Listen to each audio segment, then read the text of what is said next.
સુરતમાં ઉધના પોલીસે 1,15,000 કિંમતનો ઇંગ્લિશ દારૂનો જથ્થો ઝડપી પાડ્યો હતો। આ ઉપરાંત પોલીસે દારૂની હેરાફેરી કરવા માટે ઉપયોગમાં લીધેલી 4 વ્હીલ કાર અને આઈસર ટેમ્પો મળીને કુલ 11,56,000નો મુદ્દામાલ જપ્ત કર્યો હતો।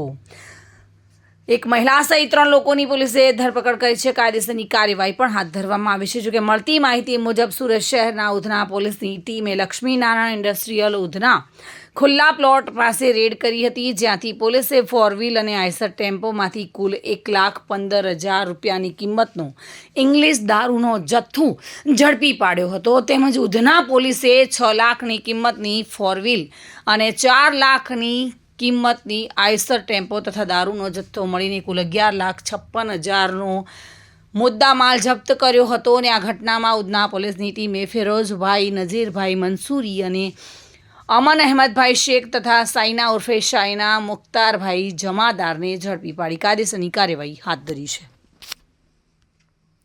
સુનિલ ગાંજાવાલા સાથે bureau report, today Gujarati news.